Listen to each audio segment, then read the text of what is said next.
Pria parubaya yang duduk bertumpang kaki di sudut ruangan itu melepaskan asap rokoknya disertai hembusan nafas yang terdengar resah.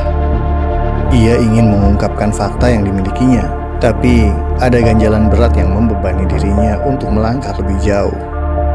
Setelah mewanti-wanti agar identitas dirinya tidak ditulis, ia mengambil telepon seluler dan membuka rekaman suara yang berisi percakapan dirinya dengan beberapa orang yang menjadi bagian dari penanggung jawab Booster for Wali Kota Tasikmalaya. Dari rekaman itu diketahui fakta-fakta baru yang membuat kepingan-kepingan informasi menjadi lebih utuh. Dalam berita sebelumnya, orang dalam menjabarkan peran eksekutor dan korlap yang bertugas dalam Booster for Wali Kota Tasikmalaya. Kali ini pria parubaya itu memaparkan informasi yang lebih detail lagi. Ia membongkar berapa banyak amplop yang disebar dalam serangan fajar untuk memenangkan salah satu pasangan calon dalam Pilkada Kota Tasikmalaya 2024, di mana amplop-amplop itu dibagikan dan berapa total orang yang terlibat di dalamnya.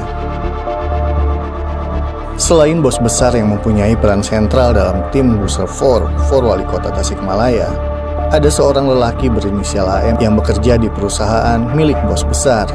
Dia bertugas mengatur sirkulasi uang, mulai mengumpulkan hingga membagikan uang untuk serangan fajar.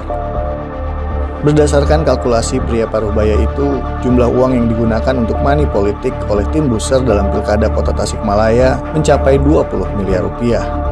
Ia menyebutkan ada lebih dari 170.000 amplop yang dibagikan menjelang hari H pencoblosan. Dalam amplop itu berisi uang antara 100.000 sampai 200.000. Amplop-amplop itu dibagikan langsung oleh para korlap, dibantu agen yang jumlahnya mencapai 4.300 orang. Salah satu tempat untuk membagikan amplop itu adalah garasi bis milik bos besar di bilangan Jalan Insinyur Haji Juanda. Pria parubaya itu menyebut nama Aslim yang kini menjabat Ketua DPRD Kota Tasikmalaya. Menurutnya, Aslim mendapat jatah sekitar 13.000 amplop untuk dibagikan kepada para calon pemilih. Dikonfirmasi terkait hal itu, Aslim lagi-lagi tidak memberikan respon. Pesan singkat tidak dibalas, telepon pun tidak diangkat. Diberitakan sebelumnya, 2 hari menjelang pencoblosan dalam Pilkada Kota Tasikmalaya 2024, sebuah file bertitel Penanggung Jawab Booster for Wali Kota Tasikmalaya menyebar ke nomor-nomor tertentu secara terbatas. Dalam file itu tertera struktur tim yang bertugas untuk memenangkan salah satu pasangan calon, lengkap dengan teritorial garapan yang menyasar TPS di tiap RT RW. Selain itu ada juga eksekutor, korlap atau koordinator lapangan, dan penanggung jawab. Nama-namanya pun jelas ditulis dalam struktur tim tersebut. Berdasarkan informasi yang berhasil digali dari orang dalam, tim Booster tersebut merupakan sekumpulan orang yang diberi tugas khusus untuk melancarkan serangan politik uang demi memenangkan salah satu pasangan calon dalam Pilkada Kota Tasikmalaya 2024. Para eksekutor merupakan orang-orang yang dipilih oleh bos besar untuk mengkoordinasi sejumlah korlap yang bertugas mengawal para agen untuk mendata para pemilih. Selain legislator dan para mantan caleg, tim eksekutor diisi oleh karyawan di perusahaan yang dikelola bos besar.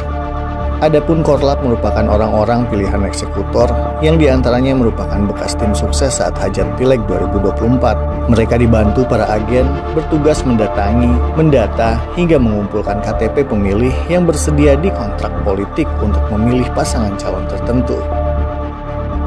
Mereka tidak sembarangan menyasar para pemilih untuk dijadikan target serangan fajar. Berdasarkan arahan dari markas besar, yang harus dibidik para korlap adalah orang-orang Jabar, Jateng, dan Jatim, alias jaringan baraya, jaringan tetangga, dan jaringan intim. Data-data itu kemudian dihimpun di pusat data yang bermarkas di salah satu perumahan di bilangan Jalan Siliwangi.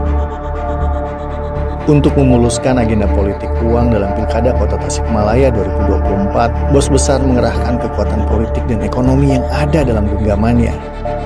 Para eksekutor yang diantaranya berstatus legislator tidak bisa melawan titah bos besar karena kursinya diancam dicabut melalui pergantian antar waktu atau PAW.